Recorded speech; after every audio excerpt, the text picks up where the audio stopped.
Hello and welcome back to the channel. Thank you for joining me on another of my amazing interviews. Today, a gentleman who's been on the channel before, Andy Thomas, who is a mysteries and truth researcher. He's also the author of this fantastic book, The New Heretics, which you can, of course, purchase and read. And he was running the does run, I suppose, the Glastonbury Symposium, of which you very generously and very kindly asked me to come along and give a talk, which went really well. It went very well. You were fantastic, and I knew you would fit in like a glove, and you did. Well, it's very kind of you to have asked me. And it was a lovely experience because I'd never been to the Glastonbury Symposium before. I knew vaguely what it was, UFOs and crop circles, but it had opened up into so many different spheres now, as we are all understanding and waking up to this whole strange area of technological improvements and odd, mysterious things that are going on, which is your speciality. Yeah, well, I'm freedom of expression because, there's the mystery side of things, but we now live in a world where, as we've discussed before, you can no longer say what you feel you need to say. So we create this bubble environment where for 3 days you can come in and do that, and you're going to be amongst friends, and we make it a beautiful environment as well, so that you can forget all the silliness going on out there, come in here, get kind of bolstered up for the year ahead, and good people like yourselves come along and share their truths, which is getting harder to do now. It is, and Glastonbury is a superb place for that. I mean, it's got all its own mysteries of its own environment anyway. It has, and of course they call it the Free State.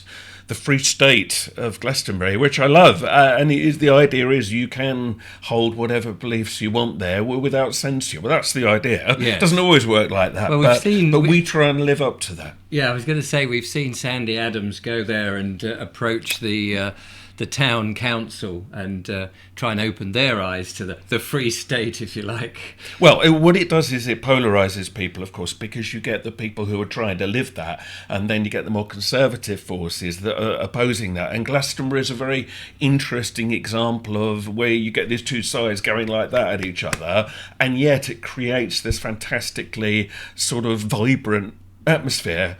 And it's put itself on the map with that now. So it's almost like the more people fight the alternative, the more that's going to rise. And so it serves a function. It's the equation working itself out, I think. And I don't live in Glastonbury, but I became part of it 30 years ago, and here I am now running it. And it's an honour to be there, and some of my colleagues luckily do live in Glastonbury or near it.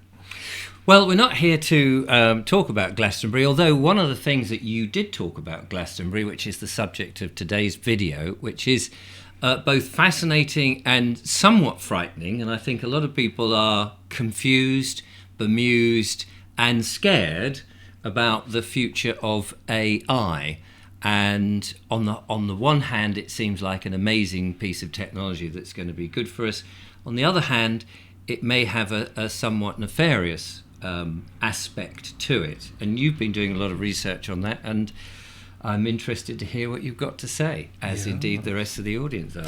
So for many years I've done this slot first thing Saturday morning at the symposium, where it's always been a slot for somebody from the event just to crystallise what's going on now. And so I knew a year ago we've got to cover AI, but I had not realised just how much that would have already burst onto the world stage by the time I came to give the talk. But I'm still really glad that I covered it. And if anybody wants to see it, by the way, go onto YouTube and look up Andy Thomas, Artificial Intelligence and Artificial Freedom, or go to my website, truthagenda.org, and click the videos page, and you'll see what I did there.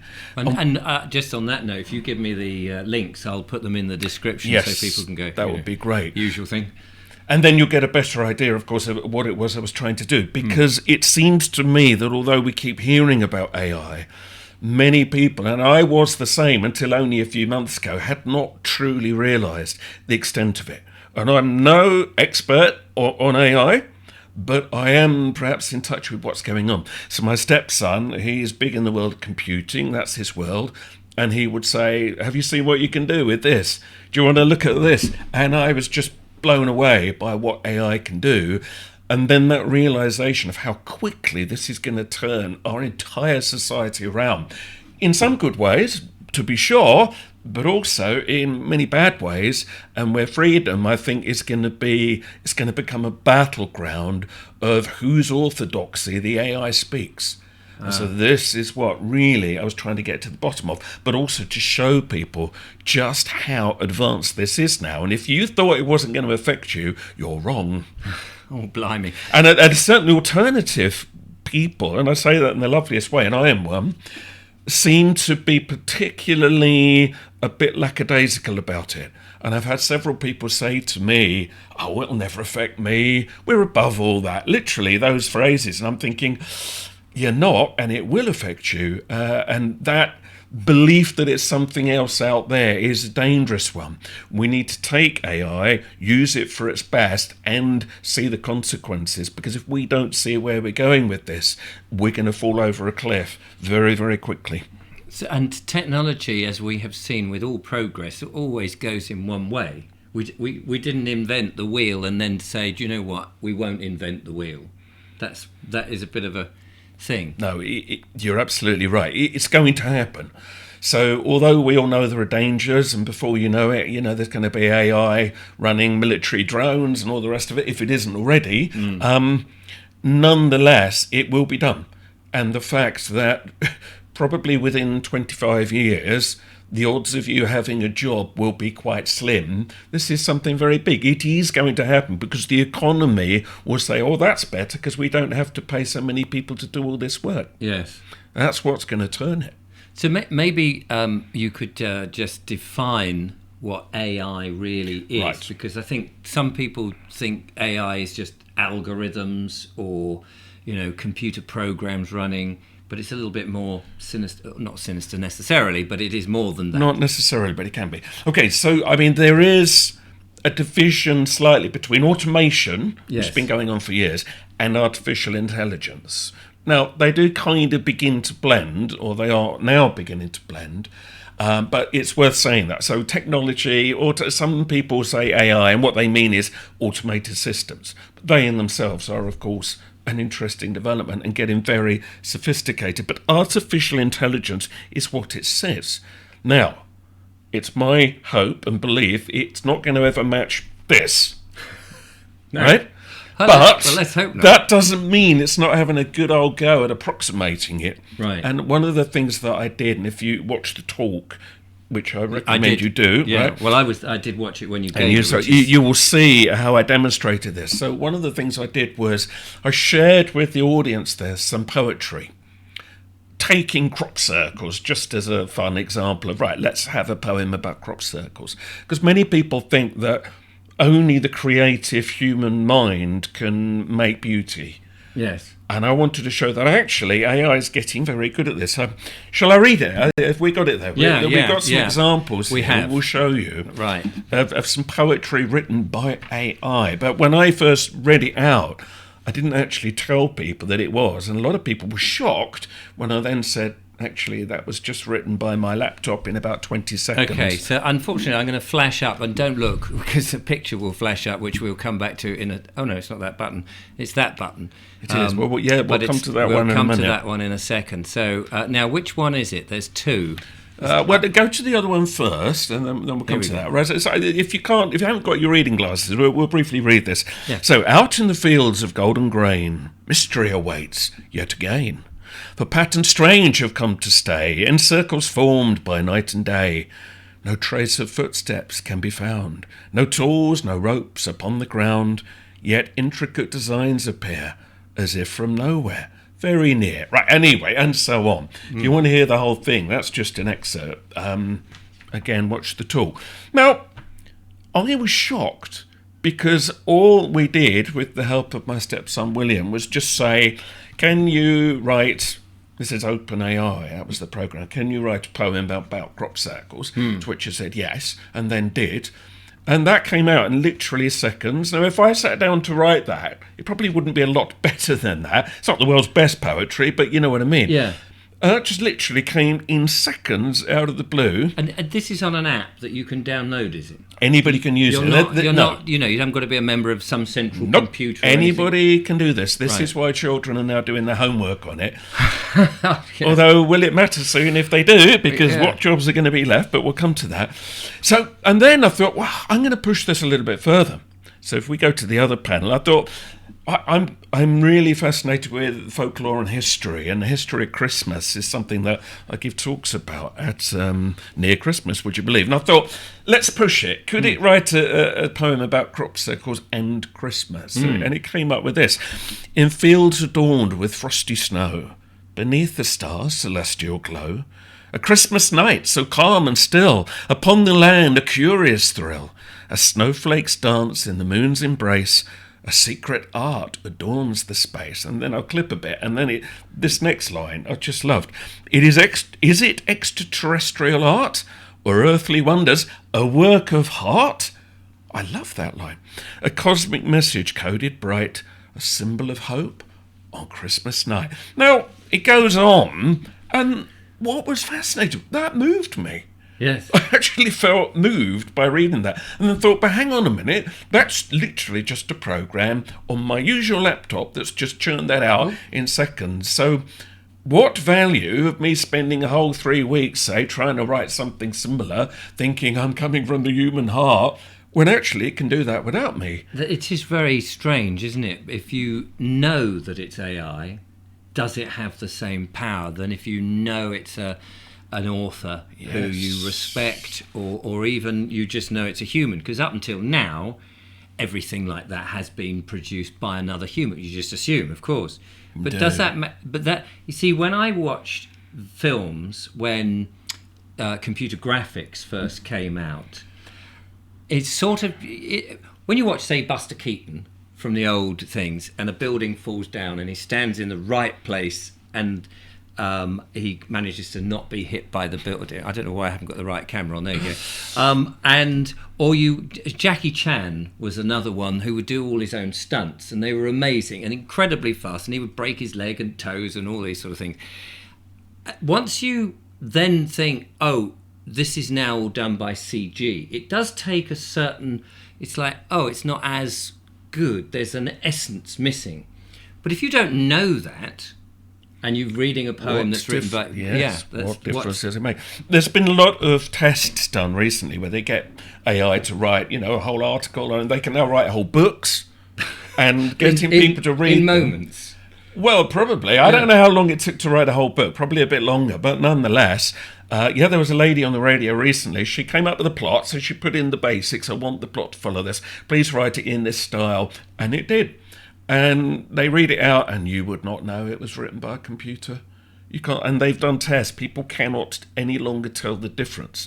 So therefore, when they say, "Oh, well, listen, yes, AI probably will steal all your jobs, all the admin, all the things you can think of now will probably soon go to AI, but you'll have art. You'll be able to create." Well, yes, you can still create, but if it can do it itself, where's the value? People are going to think, well, is there any point in me doing that? Which brings us back to that picture. Should we show the picture? Yes, let's show the picture. So then I thought, let's try and get some art going here. Wrong button. There we go. Because AI art is an amazing thing. So I asked it to create a few images for the Glastonbury Symposium that comprise certain elements of the kind of thing we talked about. So you're seeing here, number 1 picture. So I asked it to include a flying saucer, a Glastonbury tour, a mystical symbol, and a few other things like that. And this is the first one that it came up with, and I was just immediately blown away. So that happened in about 20 seconds out of nowhere. The world's never seen that artwork before. And it's not quite Glastonbury tour, it's a sort of its own version of it. But that's the interesting thing. You can see the programs beginning to think and create. And like you saw there, it's like an amazing book cover. Well, it is. I mean, if that there's was the instant book cover, the right? instant book cover. And how long did that take? About 20 seconds. Now, that was on a good program, right? On good kit, my stepsons, but nonetheless, anybody could do this. And like it's added in the human figure with the shadow in the I never asked it to do that. And I could go back to that and say, can you add in this building or can you change it to that? And it would. But the fact is, right, just in that one picture alone, and we'll just show you a couple more in a moment, you realise even artists are out of work very soon. Yes. Because why would you pay someone to do this when that can knock that up for free? It's funny you should say that. I mean, when digital stuff came in and telephones, mobile phones, so many portrait photographers had their businesses decimated. Yes. And I remember in the video business, you could charge an arm and a leg because you had a special skill, and then DSLRs were doing it with automatic settings. And this has always happened, hasn't it? That people have had to change what they do because technology has made them redundant. And thus far, we've managed to survive this. But I think the exponential growth in this is going to change that. Just briefly, let's just show you the other images. I then asked it to produce a number of variations. That was the first one. Here's a few more. And there's lots more, by the way. If you watch the talk, you'll see them. So there's another one. And again, it's got very creative here. It's created this like sort of Death Star planet in the sky. Wow, look at that. And it's mixed. One of the things we asked for was an ancient site. It's mixed an ancient site and a crop circle in the foreground there. Together, it's been creative. It's thought, let's just blend this. And that, again, I mean, you've got instantly usable, incredible artwork there. If we go to the next one. These are just examples. I mean, anybody can try this. There was this sort of Bosnian pyramid type thing at the top there. I didn't ask it to do that. It just invented that. And you could so therefore go into these and say, and I want this and I want that, and you could keep developing. And if we show just the last one here, this was my favourite, I think. And there you've got real atmosphere. There's real beauty. Again, I'm moved, and depth. I look at that and I'm moved by it. But there's no human soul in there. It's based it on what it thinks the human race likes and the kind of thing that we have hitherto produced. But it is now evolving by itself. And where's that going to go? But so for those that say, well, it'll only take jobs in certain sectors, it's soon going to be taking away people's roles, even in the creative sectors. So, yeah, you can still make your own art, and fantastic. Yes. But again, does it then hold the same value when you know that can knock up in 20 seconds what it might take you a year to paint? Where is it getting its references from? So this is where it starts to get interesting. So most programs have access to, general information that the internet has. So like you would have noticed there, not one of those images looked 100% like Glastonbury Tour, but it knew what it was and then played with it. If I said, no, I want it to look exactly like Glastonbury Tour, it would. Oh, yeah. It would go and it would then make it look exactly the same. Because, yes, you can see that there's... The turret's a bit strange, but I sort of almost don't mind that. I like the fact that it played with that. But all these people at the moment getting paid to design things... Why would a company pay them when soon you only need a handful of people, not lots of people doing this? And it can just churn it out and you just ask it to edit it a bit. And then you're into everything. So with the words, already some journalists are writing their stuff using AI. They're putting themselves out of a job, basically. Yeah. You just put in the facts, press go, and out it comes. So there we are, creative writing. An editor of a paper doesn't need its staff. No. It can just go, we want a column on this, a column on that, and you've instantly got a newspaper that's just one person. Presumably, it's biased then to that one person. I mean, I know newspapers are biased that brings us back to the key point. So then you realise it's drawing on a certain set of information. And at the moment, there are some programs that are biased in various directions. I believe there is a right-wing sort of pro-Trump AI somewhere, which, of course, will then come up with stuff to do with that. But what, by regulation, they're trying to do now is, of course, do what they've been trying to do with the internet for the last few years, is to create an orthodoxy. So when all information becomes centralised, and we talked about this a little bit on the last show, somebody is deciding what the orthodoxy is. So the algorithms are being programmed to keep certain things out of the picture. Right. My friend and colleague Barry Reynolds, and again, watch the talk, I quote from it, he said to AI as a test, what do you think about conspiracy theories? And it came back and basically said, well, they're not true because they're just based on people's beliefs. So that was what it got, not very open. And then he went back and he pushed it and said, well, hang on a minute. Sometimes there's evidence. And then it sort of got a little bit more conciliatory. Well, maybe sometimes, but on the whole, it goes against established science and all these things. And you realise that you're going to have to really fight, because we know some things are not accepted as real or established science, when actually they should at the least be discussed. Yes. It's being pushed out to the fringes, so there is just one orthodoxy. So if AI is programmed with that approach, in the end, it would seem to be the hope will be all the kind of things that we might chat about, and alternative thinking will not be available to the AI programs. So when people are generating their articles or their art or whatever, anything it doesn't like, it won't draw on it, it won't feature it, it will just give you what somebody on high has declared you should have. The implications of that are huge, because when all this changes and we get the brain chip and the transhumanism agenda kicks in, which we're already on the way to that, you're going to be fed one orthodoxy in here, probably beamed into your eye. We're all glued to phones at the moment, but you won't need that. You'll just be looking up here, because it'll be images in the mind's eye. That's the issue, because then, if you can only access that using the orthodoxy which has been declared, a lot of things that probably should be discussed will be screened out. We're going to wind up with just one person or one body's view of the world that is not going to reflect all the things that we think should be talked about. So we're back to the sort of one world government, one world thinking, and this will just permeate the whole of the... Well, that is the danger, hence the New Heretics, which I write about this in the New Heretics, about centralised information. And if I wrote it today, I'd write even more about AI, but it is all in there. That's the problem. If we are told we do not have the right to this opinion or that, as is now the case, you've had stuff taken off YouTube, I've had stuff taken off YouTube, so there's a good example of that, where you say the wrong thing, even if you think you're being very mild and mannered about it, you're gone. That's just going to happen more and more. And when AI then only draws on what it's told it's allowed to, you're on a rocky road to living somebody else's truth rather than everybody's.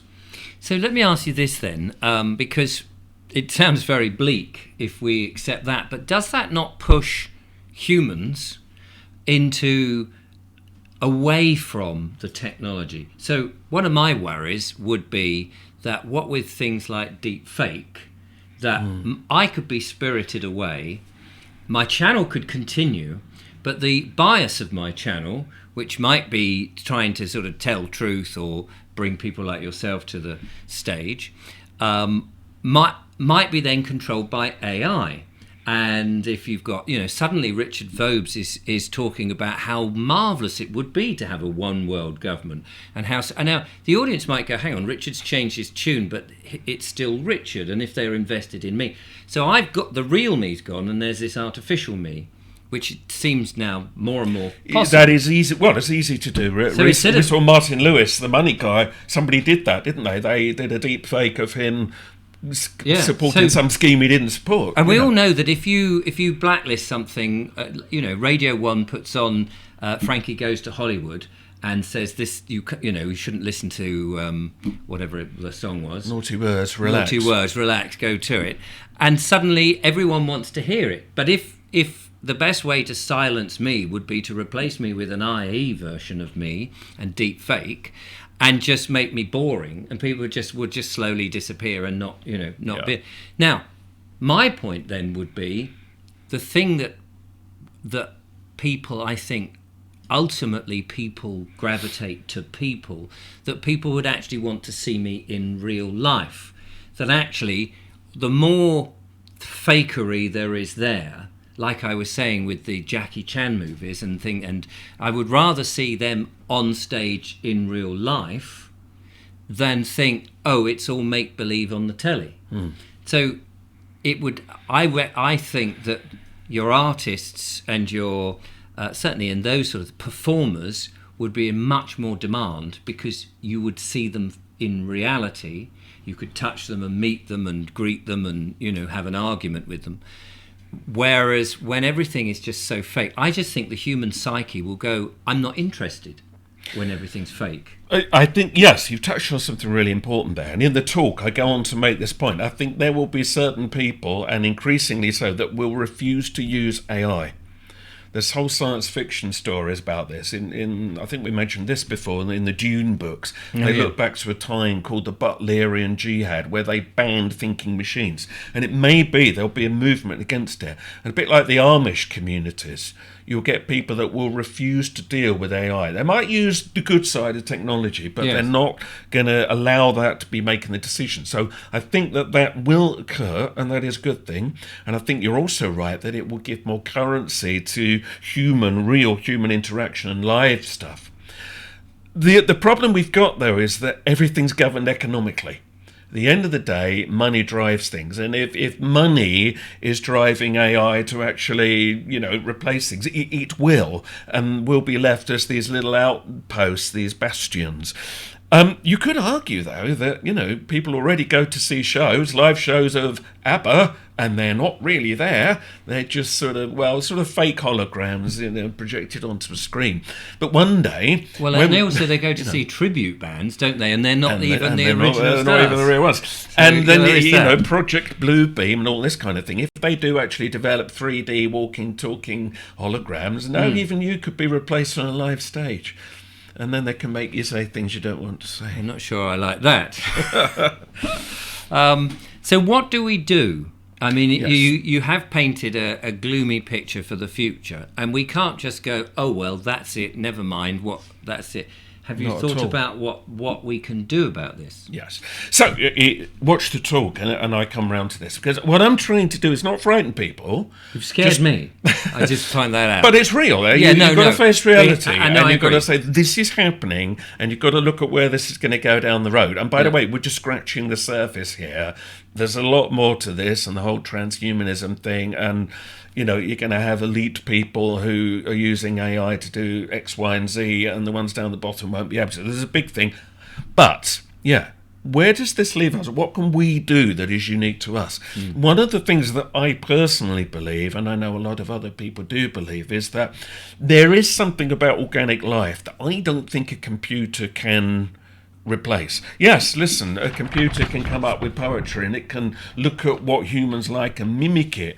But is that the same? There's a lot of experiments done with human consciousness and recording various fields, energy fields. We're putting out the Global Consciousness Project. I don't know if anybody's covered that here before. No, I'm not. Computers can actually pick up ripples in the collective consciousness. As far as I'm aware, computers don't radiate this. So we're down to the kind of Rupert Sheldrake type mindset that we are more than just organic computers. We are operating on energetic levels as well. Now, maybe that can never be taken away from us and that we can be imitated, but that is still not the same. And that maybe all the AI doing all the boring jobs will enable us to actually then work on that. The spiritual future, maybe this is where we learn to become more than just flesh and blood. If you take it from on a sort of hierarchy basis, if you've got God, the source, the universe, whatever you want to call it, and creates man, if you like, man can't create the God. If man creates computers and AI can't create man. So we've got to be above AI, whatever it does. I mean, I think we have a soul, or we have something that's more than just the physical thing. And I cannot conceive that computers or AI could possibly have any more than a rudimentarily. I mean, it may be incredibly clever, and you've demonstrated how it can just produce picture. I mean, we could have probably done that live if I had the software here. We could. Yes, that's worth trying on another show. On another show, but I don't think. And what do I know? I'm no expert on anything, but I just cannot see that it could have the same spiritual thing as us. I am hoping that is the case, and as we've touched on, though, AI can move people. It can get into what we respond to. But I agree with you. I agree. Can we make AI cry? Well, it's worth a go. I mean, could we make it say, "Be sorry for us, don't kill us all," without having to write the program? Which, by the way, is of course also one of the classic science fiction concerns, which is that sooner or later it decides we're the problem and we need to be taken out of the picture. That is an issue. I don't think that's going to happen tomorrow, but okay. So I agree with you, and I think this is going to be possibly a journey that is available to us that the AI cannot do, and that maybe is where we go to the next level of consciousness. I mean, in the talk, I quote 2001: A Space Odyssey, where, you know, the astronaut at the end is basically taken, selected as the highest form of our life. It could have been held a computer, but luckily the astronaut managed to shut that down, and that he is then transformed into like the next stage of evolution. Maybe that's a journey only we can take. That said, though, you go forward 500 years, 1,000 years, who knows what technology might have learnt to emulate. And if it does start to use biological technology, that would be interesting. Where does it start to produce all the things we are? So although we're not yet gods, I mean, I don't know. You can't rule that out. And then does it all become indistinguishable? So these are questions we cannot answer. And what would happen if it said, okay, humans are the problem, and it decided one way or another to just eradicate us in all sorts of easy options, like poisoning the whole planet so there's no oxygen or something, and we die, and they just continue? I mean, it is effectively a dead planet. It depends then what happens with wildlife, and would wildlife be in the way? Would that be the next thing? It says actually they're in the way, and in the end you end up with no life other than just I mean, what would be the advantage to AI in that scenario? That's a very good point, and it will again depend on what we are programming it with. And this is why it matters really now to get a proper conversation now about what is at the root of what is generating AI. Because if we don't sort this now, it'll go too far. Yeah, it might decide that nature's a marvellous thing and that's the ultimate goal, to keep that going and thus shuffle us off somewhere. But we might shuffle ourselves off. If we got to a world where we actually did have no function, I'm hoping that won't be the case, and I'm advocating don't make that the case, which is why we want to talk about it now, right? That what might happen is that we might lose something. You know, let's go out and conquer the world, and we all think we're going to have this Star Trek future where we conquer the galaxy and all that. It's probably not going to be like that. Everything will be AI anyway, and it probably won't have the ego-driven need to explore the world. And maybe that's why and I personally believe there is something very interesting going on with UFOs and US Congress hearings and stuff at the moment, but it's quite a silent universe out there. As yet, nobody has officially admitted to lots of signals, and maybe it's because we all get to this stage in development where actually organic life is superseded by AI, and it thinks, well, why do we want to talk to anyone out there? Actually, it might be safer to hide ourselves, and AI is the future of humankind, and we're not. Let me get you to put your other symposium hats on, because you touched on UFOs and what do they now call them? UAP? UAPs. Not OAPs. Unidentified area for... No, OAPs. There's sightings of OAPs everywhere. Yes, we know they exist. And I'm rapidly... Well, so we're heading. But the whole UFO thing, we are hearing from whistleblowers on all sorts of different levels that there may be some form of alien life out there that are watching us. Do you think that and there are so many different theories about perhaps man was a genetically modified something that was put onto this planet? You know, there's so many things, because we know about the ancient civilizations and we're questioning how the pyramids were made, and there's all this sort of stuff about now the pyramids might have been potentially... I was watching something the other day saying that they might resonate a certain frequency that opens portholes, and there's so much out there. If we assume, for the sake of argument, that aliens have visited and they're watching us, either benevolently or not, would it be in their interest to allow us to go to a negative AI lifestyle, i.e. that it takes us out of the equation? So I'm not really sure what my question is, but assuming that there is an AI presence, would they do you think that they would intervene and say, hang on, humans, your threat, you don't realize it, what AI can do? For all we know, these aliens may have had that happen to them, and they've had to evacuate their planet because the AI took over. This is a really fascinating area that I think is going to get discussed more. So for anybody out there that hasn't yet watched them, go onto YouTube and watch the US congressional hearings on whatever it is, UAPs. It happened about 2 weeks ago. It's about 2.5 hours. You will not waste your time. You've got two pilots sharing their incredible sightings, and some of this is based on footage that's already been officially released. So they're not denying that footage of craft flying around doing things we don't officially know how to do is not real. They accept it is. And then you've got David Grush, who claims to have been big in the intelligence world. He does indeed seem to have been, saying that the US is in contact with aliens and it's got bodies and it's got crashed flying saucers. What's really interesting is, though, various layers of authority in America now are trying to ridicule him, saying, oh, he never worked where he said he did, the usual standard approach. So, some people think the whole thing's a set-up, and this is all fakery, and they're trying to confuse the world, and that may well come into the picture. But the fact that it's happened at all is really fascinating. And where this is going to go, I don't know. But let's just say there are alien presences. A lot of people noticed that after the first atomic bombs were tested, that was when there was a surge of UFO activity. Various claims have said when they realised we were at the atomic level and in danger of obliterating ourselves, that's when they arrived. A, to see what we were doing. B, maybe to send a message to the powers of the world not to use this stuff. There's lots of tales of UFOs hovering over nuclear bases, shutting down the missiles from surprisingly credible whistleblowers. So there's that. And now, interestingly, we're at the stage where AI is about to go exponential. There seems to be a resurgence of activity and people talking about this. And I wonder the same. Does it know that all civilizations reach this level where if you don't get hold of the AI before it gets hold of you, you're in trouble? And it's now going to arrive and tell us this?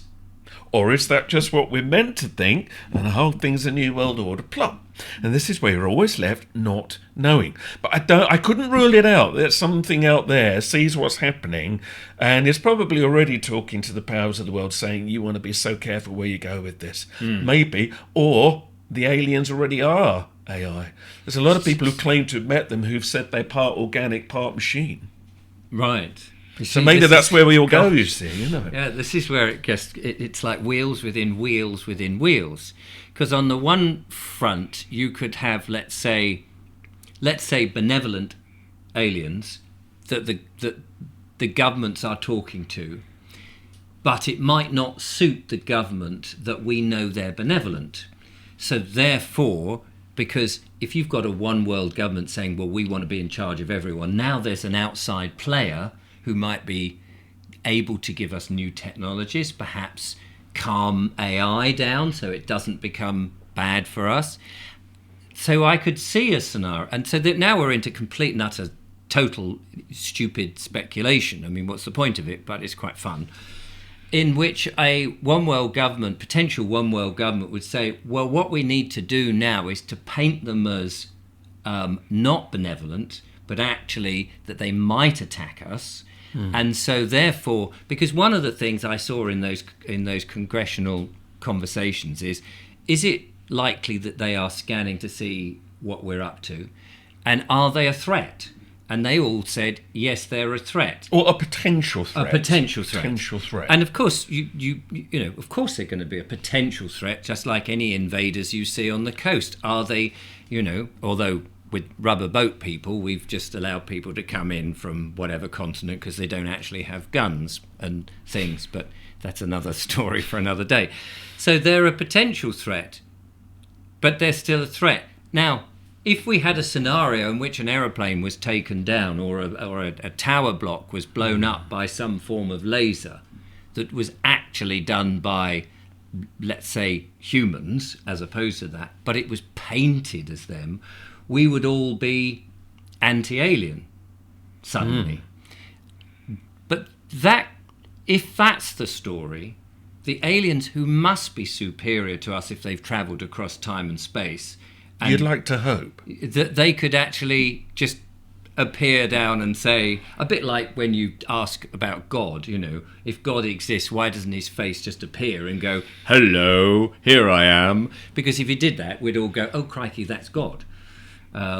So is there any point having all these speculations? Because I've just talked myself out of that. I think there is, personally, because I do think that we're building to something. And I've long said, knowing how to respond. So let's say the authorities were to tomorrow say, aliens are real. Yes, would they want us to be afraid of them? Probably, because it gives them more control to protect us. That's always the way it works. What, lock us down, you mean, in our houses? Well, yeah, funnily, something like that. Yeah, maybe. To protect us from alien invasion. Yeah. Or, and this is where it gets interesting, if this force is actually so much more sophisticated than us, they'd say, actually, right, stuff you lot. If you're going to play that game, we're just going to intervene and tell the world what's going on. Yeah. You'd still be left not knowing, hang on, which faction, is it the real aliens or these the fake aliens? You still wouldn't know. But maybe after a while it would become obvious. But here's the thing. It may be that the powers that be are in a real dilemma. Let's say aliens are real and they know it. Right, let's just say this, which many people believe.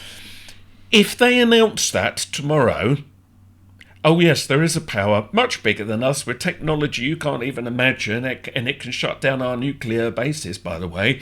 That's going to scare a lot of people. Now, we're used perhaps to thinking about this kind of thing. People who are not, I think it genuinely would absolutely scare the living daylights out of them. And suddenly, power's moved up a tier. Nothing that matters here. Nobody would respect authorities. No. It doesn't matter anymore because it's them up there that have suddenly got all the power. So you've got that issue. And the other issue is this.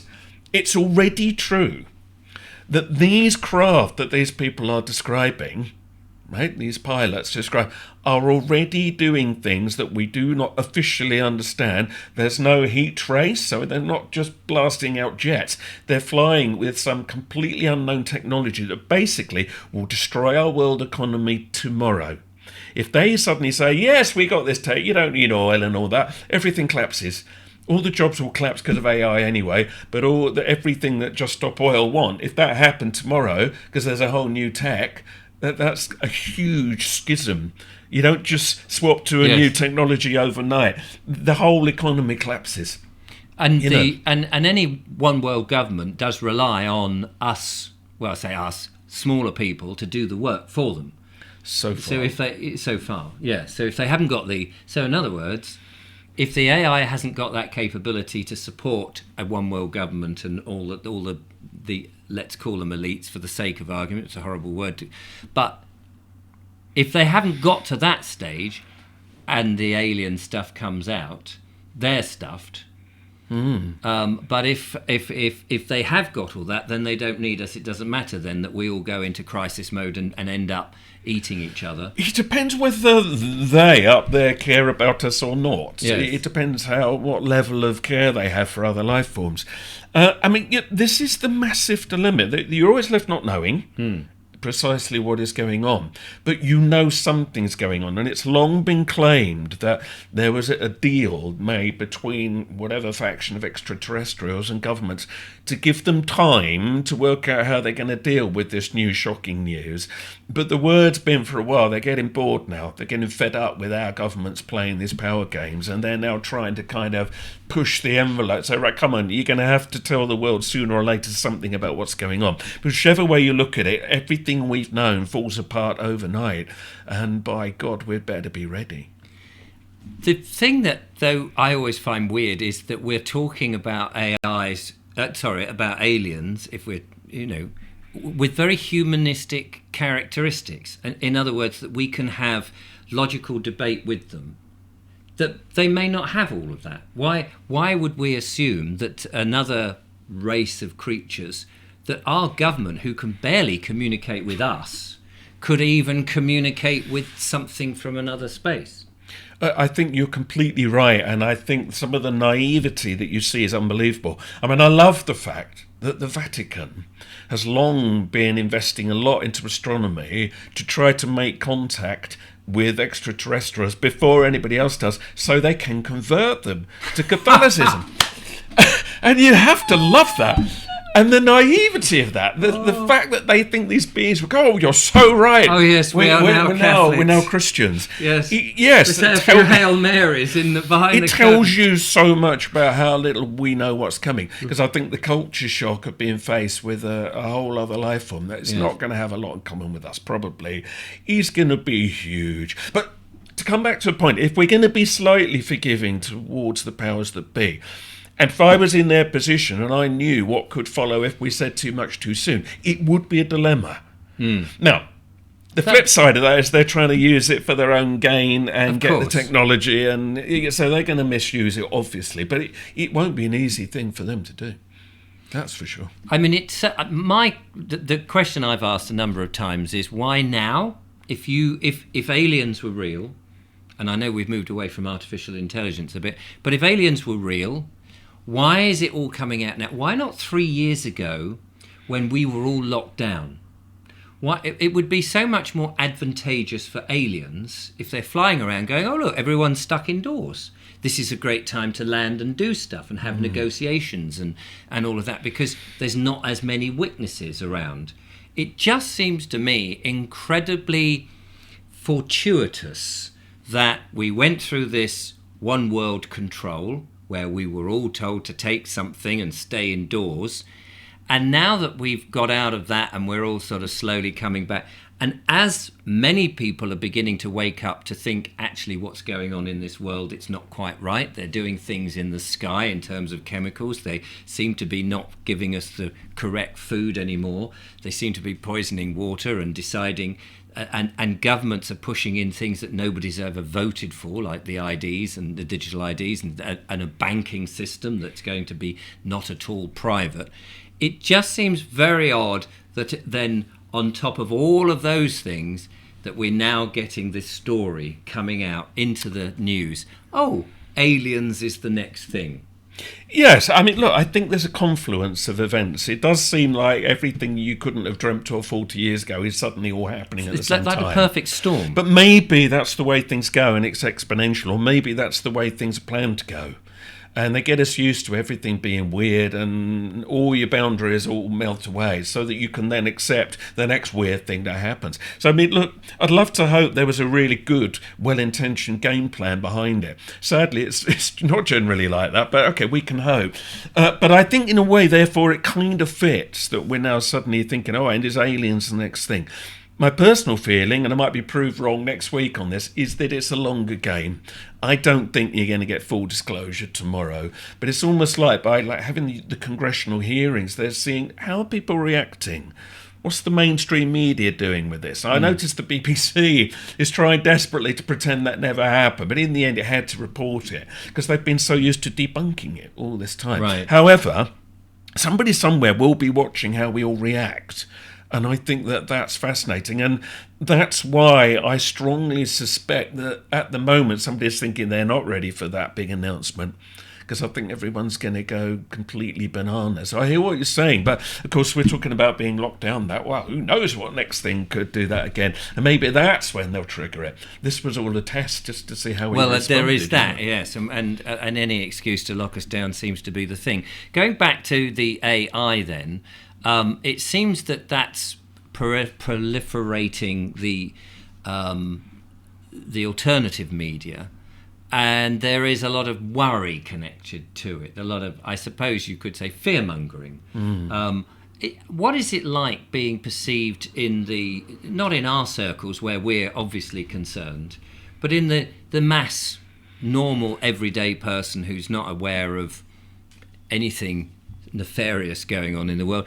Are they embracing it rapidly, going, oh wow, I can write poems and do art? Yeah, I think some people, and certainly generations that have grown up with digital technology, it's not such a big deal, and they see advantages. And there are, listen, it's going to do amazing medical things. Already AI has worked out some new antibiotic. It's going to do fantastic things in medicine and science. Although when they then combine that with quantum computing, if that ever goes big and public, encryption ends tomorrow, because you're going to have programs that will decrypt anything in about 10 seconds or less, and it's going to be doing incredible things that we are going to have to completely adjust the whole model of our society. But there will be benefits, and especially younger people are embracing them. So my stepson, who introduced me to all this AI, he doesn't see it in quite the way I do. He recognises the dangers, but he also sees more of the advantages. And I don't want anybody to get me wrong. There will be amazing things. And economically, to begin with, it will be a boom. And there's lots of quotes you'll find from AI, sort of like heads of AI, saying, to begin with, it's going to be fantastic financially, but it's then when suddenly the AI is programming the AI, they don't need us to be part of that anymore. That's when it becomes problematic, and that's when the economy then lurches, because suddenly all this, you have a job and you earn this and you pay for this, stops working. And then you're into Great Reset territory, where they all have to give us an allowance every week because you're not going to get any money from anywhere else. And that's when everything turns. And that's coming sooner or later, whether you want it to or not. Where does that money sadly come from? Well, exactly. Is that money generated by the AI stuff? They've got to completely reboot the economy from scratch, and how they do that I do not know. It's so interesting. I mean, it's worth reading because he's a big enemy in the alternative world, but Noah Yuval Harari's books, Homo Deus is one of the books that many people don't like, because he's talking basically about where the Great Reset's going, and he has sort of gone on board with that and said, oh yes, we need this. So many people don't like him. However, know thine enemy. It's worth reading what he's got to say, because I think some of it, he's just seeing the way it's going, right? And he's just saying, look, whether you like it or not, this is probably what's going to happen. I think he goes a bit beyond that, and that's why people don't like it. But it's worth understanding, and he probably puts it well. Read the book Homo Deus and be shocked. And that was written a few years ago now. If he updates it, it's going to go even further. But he sees where we're going and realises that it's not going to stay the way it is. It can't do. No. And in a way... And nothing does. And nothing does. But I think we've been very, very lucky. You and I, we've lived in a time where we had the best of the old world, and we had the best of the new world and digital before it all starts to go over the tipping point and goes into a wildness that we can't imagine. And I feel very blessed that actually I lived at this period, because where it's going to go will have its gifts, but it will also have new nightmares that we're going to have to really think carefully about. But we need to head it off now and talk about it now. And I'm sure I've said this before, not in 5 years' time, because it is going so quickly. So I'm going to wrap up the conversation quickly, but before we get there, the advent also that they're talking about then is this transhumanism, which is clearly a combination of being human and the AI technology. It just seems to me that if AI is so great, you don't even need to do the transhuman bit, because the human bit seems to be irrelevant to the whole AI concept. Yes and no. I think the idealists that we have, especially younger people who've already happy to have chips in their arm and they've got a Fitbit on all day, they don't see it like that. They just see it as perfectly reasonable. And to go 20 years' time to have your brain chip, that just seems like, well, why wouldn't I? Would that not be just it's just transitory, that your transhumanism is just a short period, because ultimately, if AI is going to be all powerful, it's just going to say, actually, we don't need the organic. We don't need the organic component. No. But not only that, we don't want you to control us. So there's no point us giving you brain chips to make you. Well, I think it depends whether the AI gets to that decision-making point first or not. But yes, and here's the thing: that one day, robotics is a bit behind at the moment. Again, look at the toys; a little bit behind, but it will catch up. And then there'll come a point where we just replace more and more of ourselves. Star Trek and Doctor Who dealt with this for years. And then you think, at what point are you no longer human? And at what point does that then become, actually, you don't need any organic matter? And then you wind up and watch the end of the film Artificial Intelligence, AI, by Spielberg, where the little boy robot who's left under the water for thousands of years is finally rescued by the future of humanity, and they're AI. They're like sort of robotic beings, beautiful, but that's the future. We're not the future, and somewhere they crossed over. That will become a dilemma. And then what it is to be human, will be under the microscope. But I'd rather be thinking about that now. So I'm not frightening people. I'm just saying that this is where we're at. You're scaring the living daylights out of me, I can tell you. Time, you know. Last question then. You mentioned the word beauty. Can artificial intelligence respond to beauty? That remains to be seen, because when we say respond, we don't know if it's just coming up with a program response based on what it expects you to want from it. You see what I mean? There may come a time where it just becomes indistinguishable, and then again... But I mean, is it really, if you and I go up onto the South Downs at the crack of dawn or just as the sun is setting and look at it, and we see the light and all the stuff that appeared, if you like, in these wrong button, where is it, in these pictures, which we can look at these images and go, wow, look at that, the lighting and everything, and it has a human response. Yes. AI may have created it, but did it create it with any emotion or response that went, wow, look, aren't I clever? I've created this with all the light and the different things. Or is it just meep, meep, meep, meep, meep, bing, there it is? I think clearly not at the moment. It put into those pictures what it thought we would respond to. Yes. And that's where it's at the moment. But, will it get to a point where it does begin to appreciate it? Says, well, Richard, you're looking good today, and really means it. I don't know. But how would we know? How would we know? How would we know? That's the thing. And we're already getting to that point. So you get chatbots that have been used with people with mental health issues, and they found that it helps, because they might not have anybody in their lives, but these are going to get more sophisticated. So you're chatting away, and it says, how are you feeling today?